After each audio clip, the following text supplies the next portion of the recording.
Zelensky himself. This is what he had to say yesterday at a press conference.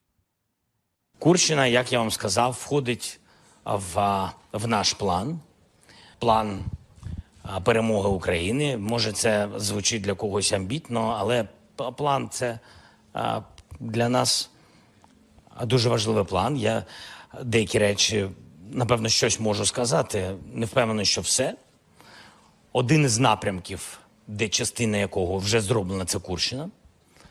А другий напрямок – це стратегічне місце України в безпековій інфраструктурі світу. Третій напрямок – це пакет примусу, потужний пакет примусу Росії до закінчення війни дипломатичним шляхом. І четвертий напрямок економічний, про все це детально говорити не буду. План підготовлений. Думаю, справедливо, якщо я цей план представлю спочатку президенту Сполучених Штатів, від нього залежить успіх цього плану.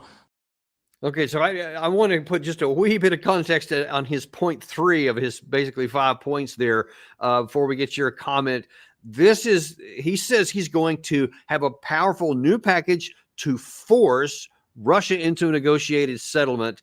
And this is after they spent somewhere between 6 to 9 months preparing an offensive in 2023, which was utterly crushed and had its teeth broken on the first of 5 defensive lines by the Russian side there. And now then, after all of that, he comes out with this plan. Doug, what do you say when you hear him say he's going to force Russia to negotiate?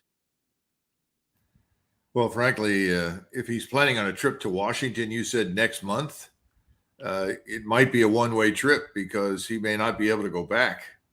That's how bad things are in Ukraine. And I cannot conceive of any means of turning this around. Certainly not with any particular weapon system. And the armed forces themselves are decimated. It's pure fantasy, once again, for the consumption of people in the West. And when you, especially because he's saying that his point 1 was that the Kursk operation, this incursion, this bulge, if you'll forgive the analogy there, where he pushed up into the Russian side there, he said that was part of his plan. That's what forced Russia into negotiated settlement. On the first point, let's just look at the Russian side of this.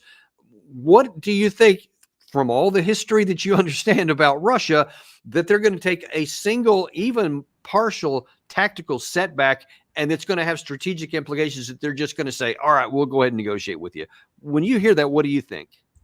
Well, the Russian Foreign Minister, Sergey Lavrov, has spoken on this topic, and we need to take him seriously. He's been in the job for 20 years, and he is in the grand tradition of other former Russian foreign ministers like Nesselrode and Gorshakov in the 19th century.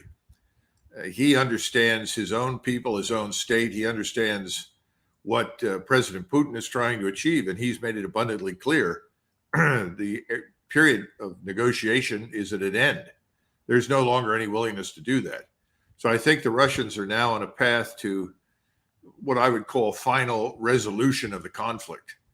Not sure what that looks like, but I certainly think it looks like Ukraine without Zelensky and the regime in Kiev. Now, for the benefit of